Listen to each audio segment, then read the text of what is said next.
So, welcome back to the Defiant Spirit and this podcast where I'm so excited to introduce you to my friend, my colleague, now my business partner as well, Gigi Johnston. How you doing, Gigi? I'm good, B.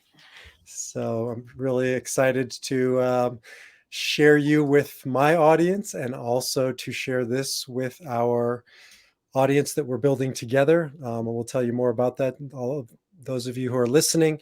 But real quickly about Gigi. Gigi is the founder and owner of Downstream Partners. And Gigi, will you tell us a little bit about Downstream Partners? Sure. I started this company almost 13 years ago. And I started it because I spent my career in public relations. And what I found is that where we really got stuck sometimes was in the alignment and the communication and the strategic focus of the team. And so I moved my focus from public relations and more the communication emphasis into how to support teams and leaders in becoming more strategically aligned. So that is really what I do. I work with organizations and teams in having more fun at work, in understanding themselves and each other more effectively, and getting focused on their strategy. Oh my God, if there was a job for an Enneagram Social 2, I think you just like described it. Like that's like the perfect job, right? Lucky So me. that's Gigi, among many things. That's her Enneagram type and subtype is social too. So we'll be talking about that. And in addition to all of that, Gigi is here in Denver. We're almost neighbors, and I know you work with clients all over the country, maybe the world, but you are based here in Denver. And yeah, I'm really excited to just share this conversation with the world. So here we go. Great, me too. So Gigi and I met a while back, and we have much in common. We also complement each other very well. For those who are listening with the Enneagram, as you know, I'm an 8 and she's a 2, and there's that line between us, as you can see if you're watching on the video behind me. Um, and so there's like this kind of balance that I think an 8 and a 2 bring to one another. And I knew the moment I met Gigi, she could bring some balance to my kind of intense eightness. And you've talked me off the ledge a few times, and it's really just great to have that sort of counterbalance and that partner in you. Gigi is not only bringing that two-ness to our work together, but also a lot of different systems and tools. And maybe you could talk to those systems and tools, and then even address a little bit about how the Enneagram kind of, I don't know, supports that. Well, one of the things that I start many many client teams with is a tool called Emergenetics. And I find Emergenetics to be a psychometric tool that is very accessible. It's very easy to understand, and that people can walk away from our first conversation with each other and immediately begin implementing it. So it is something that I just find is very supportive to teams and their effective communication.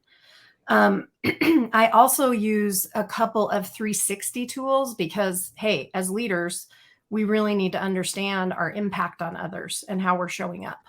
And so I use the EQ 360, which looks at emotional intelligence and how that is showing up in the workplace in a variety of different groups, so that we can look at how am I behaving with my peers? How am I behaving with my direct reports? How am I behaving with my boss? And what's different there? So what do I need to pay attention to? The other one that I really like to use for leaders is called the leadership circle. And this is what I look at like an MRI for your leadership. It really looks deeply into your underlying beliefs and habits that impact the way that you're showing up. A few others that I use the TKI, the Thomas Kilman instrument, which looks at conflict modes and how we engage in disagreeing with one another. which is an important part of getting work done effectively. And I'm super excited to be adding the Enneagram to this beautiful, insightful way for leaders to start to take a look at who they are and how they're showing up, and for team members to understand that. So I'm learning a lot about myself, about my clients through you and the Enneagram. Wow. Well, that's quite a tool chest that you have to draw upon, a lot of different systems. And I love that you have so much, I don't know, diversity. I have, the Enneagram is just its own thing and it goes kind of ancient and wide, but you have all of these different systems to draw upon. I guess that takes me into just a fundamental question. As we're recording this, this is Martin Luther King Day. And I guess in tribute to this man and his mission, which hopefully everybody listening to was and is a part of, which is to bring true freedom to the world, to bring equality, equity, to bring liberation. Maybe, sort of dedicating our conversation to that vibe, to that ethos, even if we're not specifically dealing with, issues of freedom. I think internally we are. And I guess one of the things I hear when you bring up all those systems, I know I grapple with my system, with the Enneagram, is sometimes it's perceived as the antithesis of freedom. To be, let's say I go through emergenetics or I go through, leadership circle. I know this is kind of a reaction people have to it sometimes. Well, I don't want to be reduced to that color in the emergenetics or that number in the Enneagram. I'm more than that, which is kind of funny too, because I usually hear this from the same Enneagram types. They think they're so free and they say the same thing, which begs the question, what's freedom? But how do you respond to that? Because I know that that's not what you're doing. You're actually helping people become free, but I'm sure you've also heard the sort of visceral reaction to some of these systems.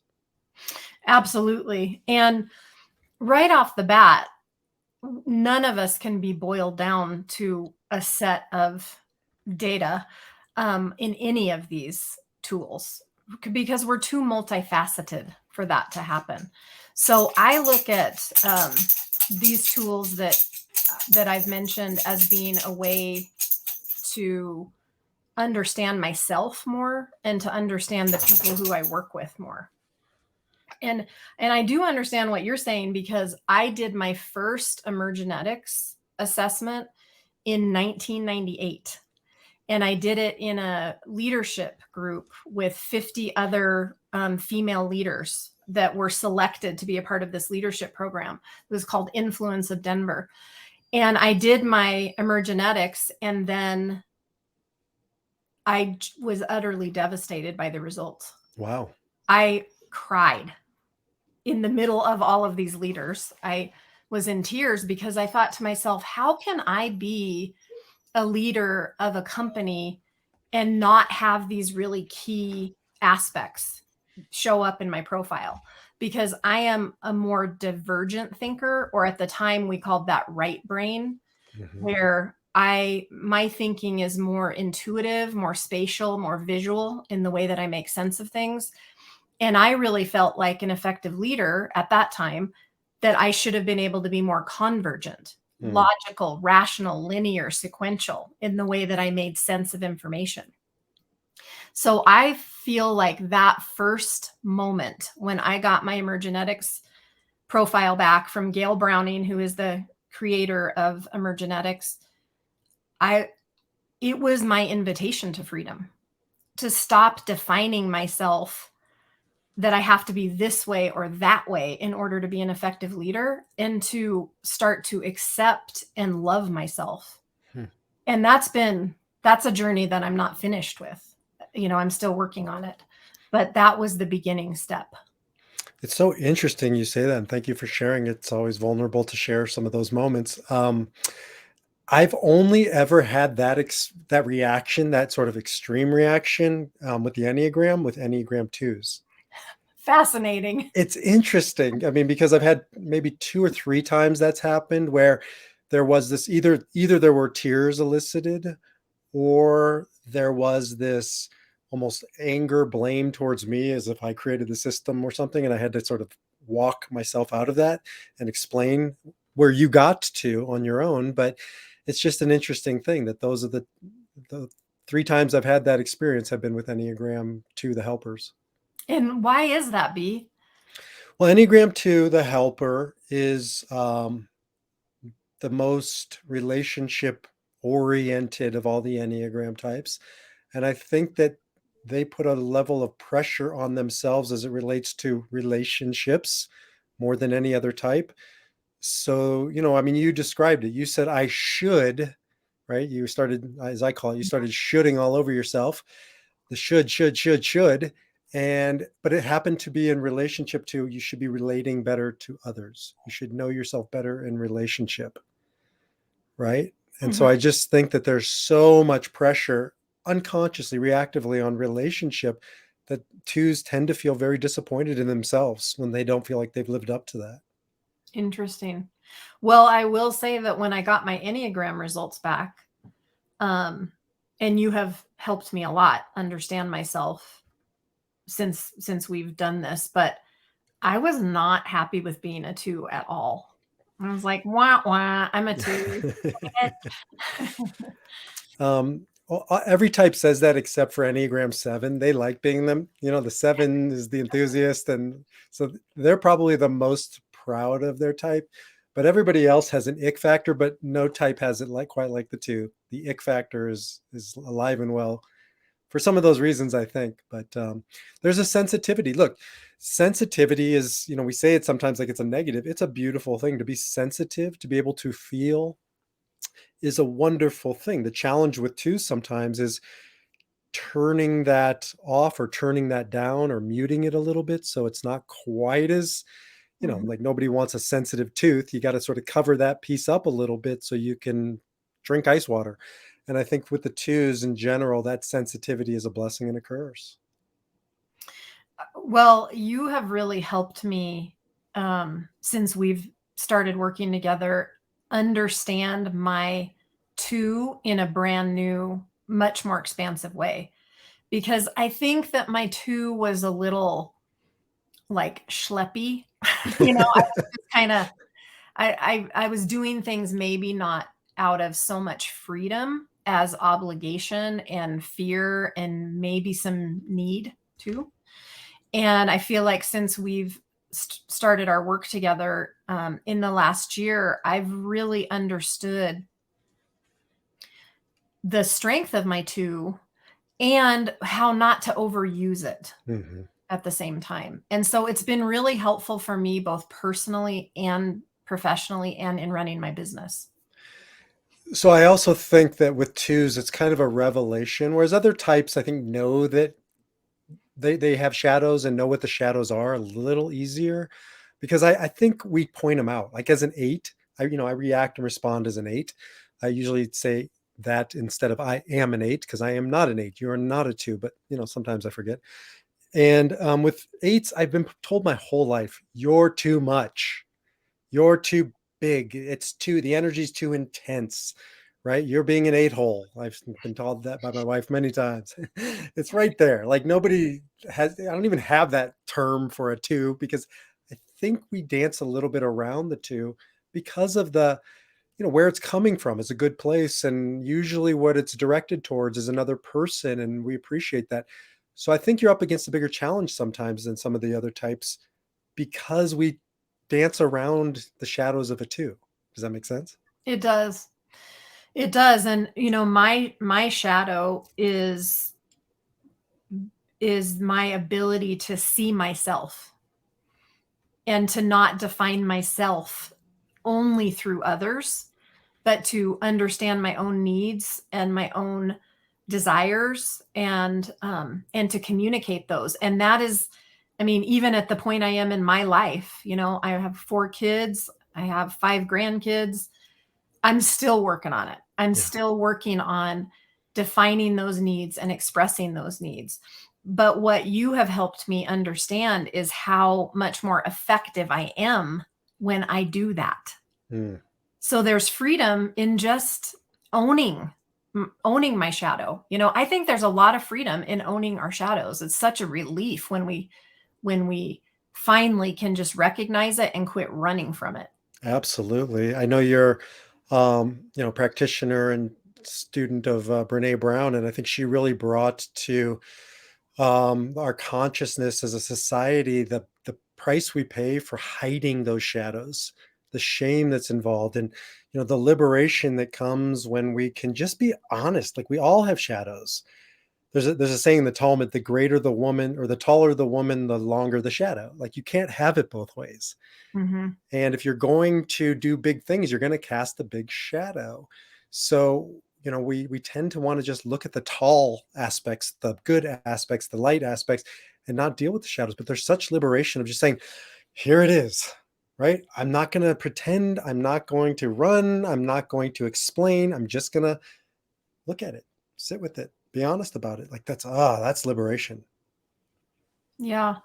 How do you feel you help people the most to get to that place in their careers and their lives where they can look at their shadows? Because I have clients who can, and then some who just aren't able to do it. That's a great question. There's certainly not a way. I look at the picture behind me, the Enneagram, is that's one of the beautiful liberating aspects of it is I don't see you as a number. When I talk about you as a two, when I look at your profile, when I see, your particular sort of summary of how you've answered the questions, I see sort of the ways you've become stuck, the ways you've allowed yourself to become stuck, and the ways we can help you get unstuck. And that's very different usually as a two versus as a five, right? Some of our best friends in life are fives. And in your case, your husband is a five. Mhm. Those are very different shadows to get stuck in. And so I can only answer based on, I can't sort of a generic, but a specific. And let's just take the two. That two is always orienting towards other. You just said that. Part of my work with the two is to help them get back to their self, not as selfish, because this is one of the challenges for a two. The whole world has conspired against you, telling you things that reinforce your shadows, like it's better to give than receive. Like, this is some stupid mantra we've adopted as a society, and you've been told as a two, as a woman, you're often told this more than as a man. Like our society just kind of reinforces some of these things for certain types, and I see this with a lot of female twos. But that's selfish for me to make time for myself, to do this work for myself, to say no. I can't think of a bigger one for a two than the liberation of two letters, N-O, period. Not N-O, but N-O and N-O, I got to explain this away, N-O, period. And the two usually goes, oh, I can say that. I can do that. That's liberation. I even see you nodding your head. You resonate with that. I absolutely do. And you termed it vitamin no. That's what you vitamin, told me. vitamin N. Yeah. So I'm working on that. I am working on that, but it is a challenge. And I think, you brought up Brene Brown and you know that I do the Dare to Lead work. And as a two, I do feel that in my shadow are some little patches of shame Mhm. around the fact that having my own needs is kind of shameful. And there's lots of reasons why, I'm that way. Just the way I was conditioned and my personality. But the freedom of sort of exposing those dark patches of shame it's just more incredible than I ever could have imagined to do Mm. that. Well, and also as it relates back to what you said about clients, and now that I'm working in the business space with you more, because I come from the individual counseling world, I see it alive and well in business space of we don't deal in shadows. This is not a shadow workplace, to the point where I even said shadows, and a company that I'm working with said, "Can you like think of a different term than shadows?" I'm like, "I'd call it whatever you want." Like it's still what it is, and we got to be able to go into it. And not only should we learn how to accept it, but like you're describing, there's power in the shadow, right? Yeah. There's energy. Shadows are not bad. It's just that it's energy that needs to be harnessed, used for a greater good. So that's, I think, some of the work that we're starting to explore, pioneer together. And I even think today, MLK Day, as I mentioned, we like to turn MLK into this saint, like Saint Martin Luther King, like he was not human. This was a man who had tremendous anger. Listen to his speeches, right? He's an 8. He's angry. But what's his greatness is he learned how to harness that anger into what I call righteous indignation, right? I have a dream, is listen to that. That's like fire. So it's a wonderful quality unless you don't harness it, right? Unless you don't do something good with it. So I think that our work, as I've seen it, is really exploring how do we reframe the shadow, go into the shadow in a safe, secure way, and find the energy and do something positive with it. Absolutely. And there's so much richness and untapped potential in that shadow that leaders who are leading in today's very, stressful and changing and exciting world, they have to learn how to tap into parts of themselves that they've never tapped into. That's the work. And as I said, it's never done. Leaders are never finished with this. So is that part of the reluctance? I know you have some tools that you described earlier that are less popular than others, right? Like for instance, it seems to me like emergenetics, which I love. It's a little more, on the surface, kind of entry level exploration versus leadership 360, which is a much deeper dive. Isn't that part of the hang up around those? I think so. I mean, emergenetics is really great to help a team understand their communication needs and pathways. Mhm. So it's a self-assessment. So the results are, this is how I see myself. So there's not as much pushback on that. Whereas when we go into the leadership circle, that's a 360 and we're looking at, a multitude of different leadership dimensions that have been deeply researched. And so when you get feedback on that, both from your self-assessment and your raters assessment, it can kind of push some buttons because it's like, well, I'd rather keep moving through the work and my leadership not knowing those things because it's painful to look at them. But my thing is, if they're happening and people feel that way, isn't it better to know? Mhm. I think it is better to know because once we know and have awareness, then we make choice and we can create change. I think that that's a big part of it is the other evaluation, right? People weighing in on us. It's uncomfortable sometimes, like Ariella doesn't like to re-listen to her podcast. She doesn't like the sound of her voice. She doesn't, I think it's a very natural thing. Like we're not used to hearing ourselves. I'm like, that's what I sound like. But I've had to do it for professional reasons for so long. I'm very comfortable listening to it. Like I'm just used to the whatever, and I'm numb to it in a healthy way. I'm less sensitive to it. And I think that it's sort of a learned behavior where you just have to, it takes a tremendous open heart and courage to put yourself in that position. But I think once you get going in it, it can get easier. Would you agree?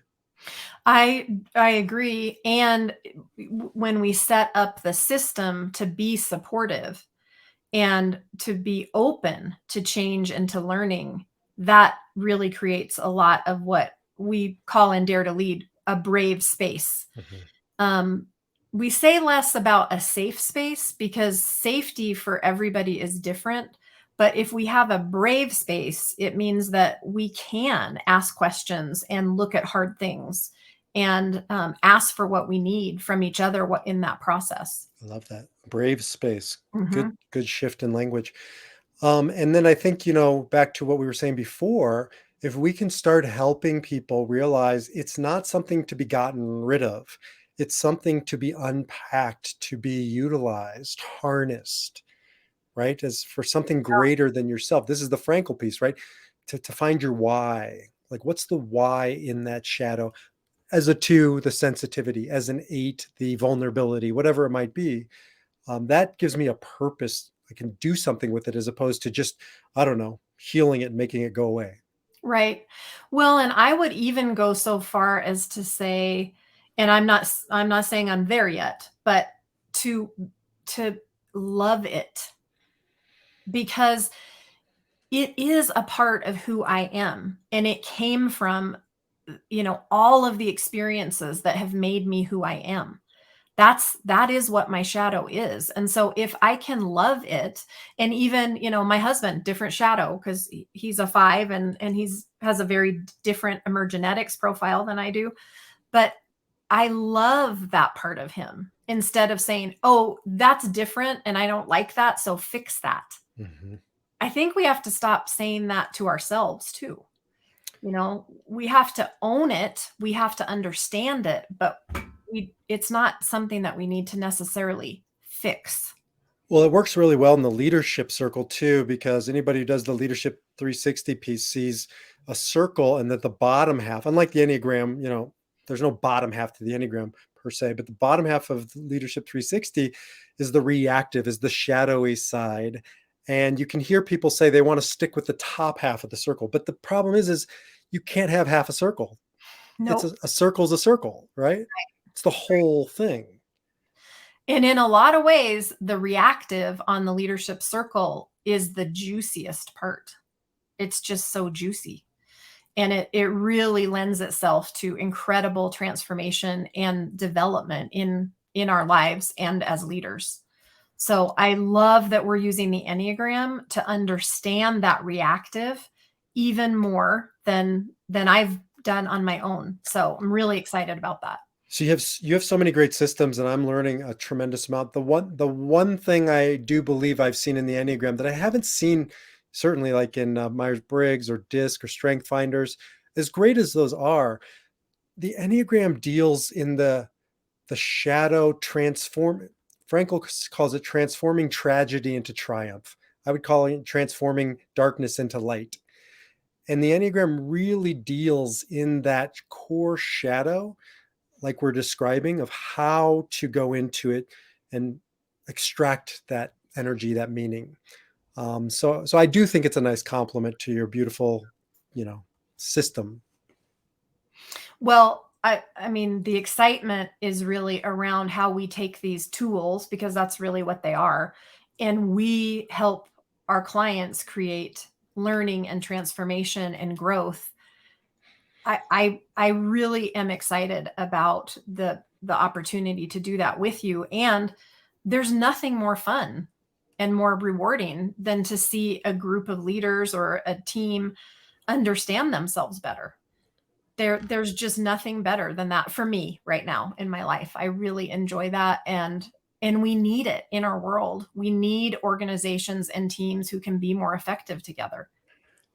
And the other piece of that I would add, yes, and I love seeing in the corporate space, in the organizational space, not just cheap talk about creating a culture of vulnerability, creating a culture of, honesty, but actually embodying it and creating a culture that doesn't just say it and then everybody goes their own ways and judges and punishes and whatever for being vulnerable, but actually rewards that, and celebrates it. And I'm seeing that in the people, in the clients that you're bringing to us.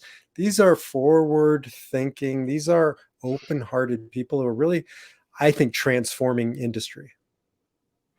I'm so lucky because I feel like client organizations and clients who don't want to change are not very attracted to me. Because it's a lot of work. And so if you don't want to change and you're not open to looking deeply, then I'm probably not a great consultant for you. So the clients that we have are the ones who are willing to look and who want to dig in and do the work. And I'm so grateful for them.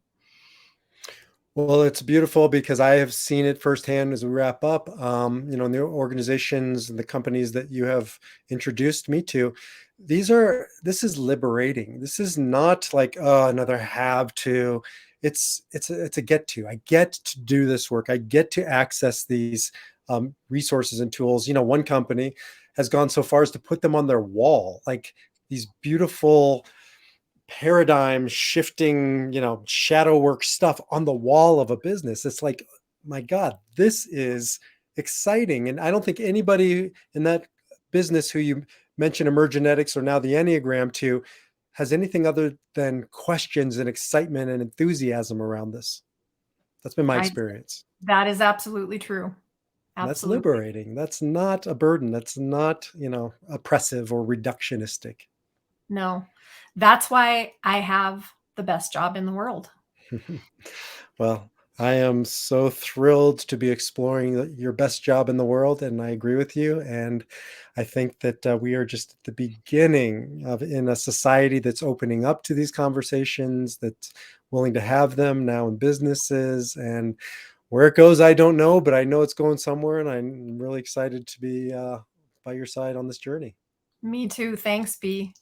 Thanks. And I know we're going to do many more podcasts. So for everybody listening, don't worry. Gigi will be back and hopefully a regular. We'll take her whenever we can get her. So thanks, Gigi. Thank you.